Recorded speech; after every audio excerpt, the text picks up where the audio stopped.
Makam Syekh Baribin.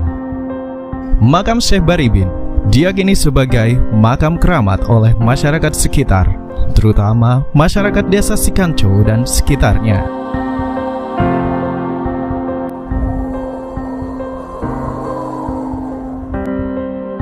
Berdasarkan sejarah yang diyakini bahwa jasad Syekh Baribin diambil melalui jalur bawah tanah.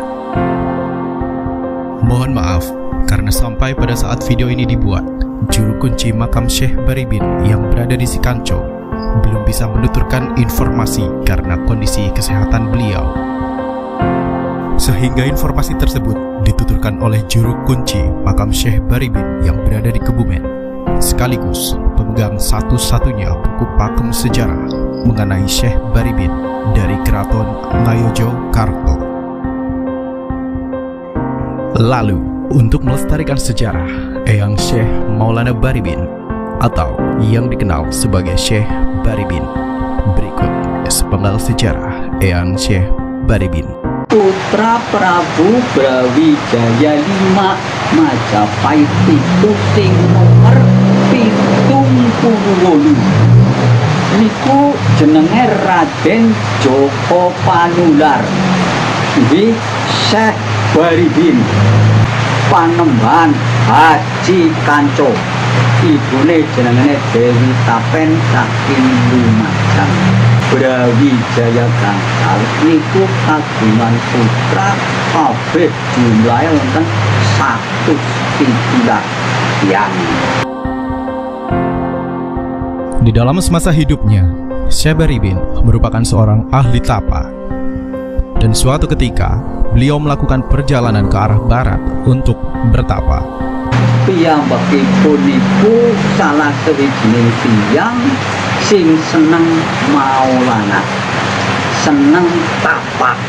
Lah niku nalika semanten niku piyambakipun menika mertapa, arahipun ngilen. Berdasarkan yang termuat di dalam buku sejarah, selepas pulang dari barat ke Gunung Wulan, Syekh Baribin memiliki 3 murid. Ketiga murid diantaranya Raden Adipati Jana atau Raden Adipati Jono, Raden Joko, dan juga Adipati Kaleng. Nang Gunung Wulan niku duwe murid niku sing kocap teng buku niku 3. Niku sing murid dan kekasih. Siji niku Raden Adipati Jana utawi Jono, niku asal saking Banjarnegara. Sing siji maning saking Majawarna jenenge Raden Joko. Terus sing siji maning niku Adipati Kaleng sing dijenengi Banyak Gumarang ya Banyak Kumoro. Suatu ketika, Syekh Baribin berpesan kepada ketiga muridnya untuk bertapa. Dan setelah ketiga muridnya selesai melakukan apa yang dipesankan oleh sang guru, beliau pun kembali berpesan kepada muridnya, kapanpun ada orang meninggal dimanapun, jika jisim atau jasadnya berbau wangi, maka makamkanlah di Gunung Wulan. Piyambake niku dawuh maringi amanah. Besok tembe nek ana wong mati nang endi bae arahe. Terus wong mati kuwi jisine mambune wangi, wis supaya dimakamna nang Gunung Wulan. Lah jisin wangi kuwi jisinku dibentuk Syekh Baribin. Kuwi dijenengi mayit Gondoarum. Lah mulane wonten daerah mriku wonten nggih jenengane Kembang Gondoarum. Setelah menyampaikan pesan kepada muridnya, Syekh Baribin kembali melakukan perjalanan ke wilayah Kroya. Hingga pada akhirnya, beliau pun meninggal di wilayah tersebut, tepatnya bermakam di daerah Sikanco.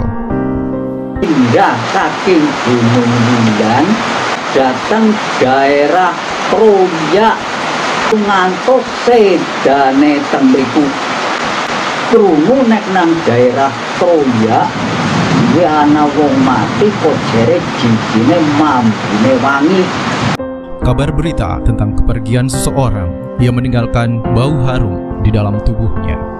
Mendengar kabar tersebut, sang murid pun mengetahui bahwa jasad tersebut adalah jasad Syekh Baribin.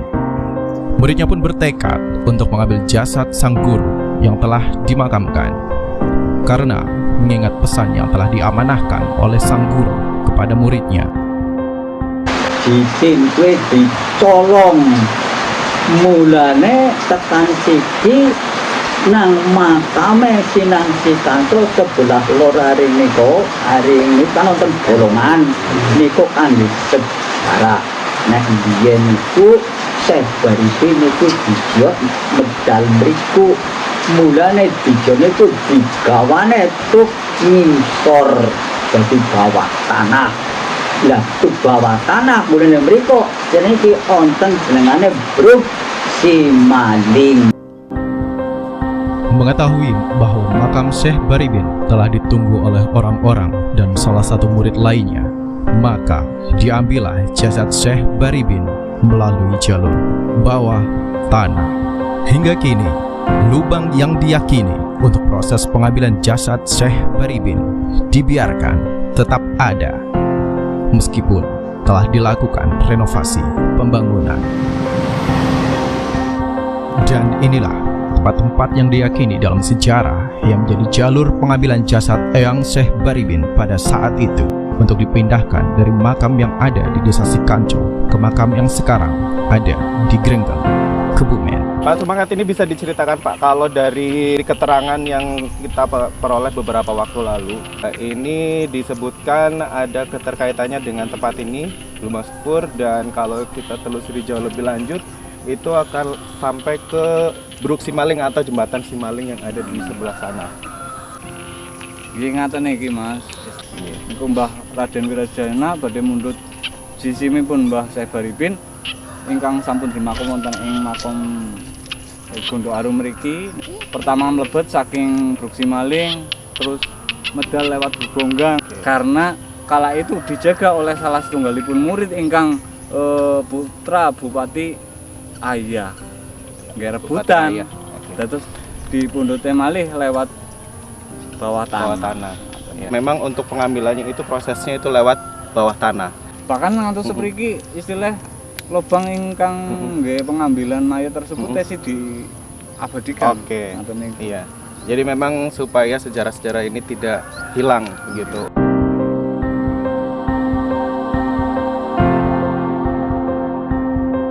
مزاياكم بتدعو يا ولي الله إلى الرحمن ما يرى هدينا يا ولي الله.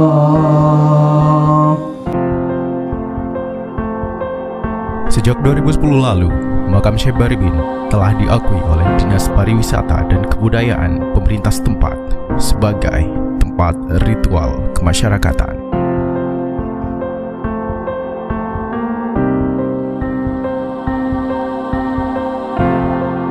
Hingga kini, tempat ritual kemasyarakatan makam Syekh Baribin seringkali digunakan untuk acara keagamaan oleh masyarakat setempat maupun wisata religi oleh masyarakat luar.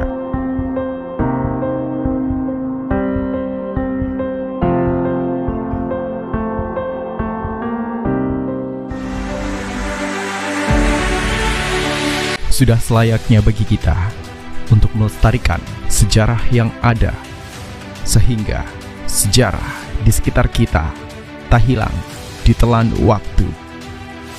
Dirgahayu Indonesiaku.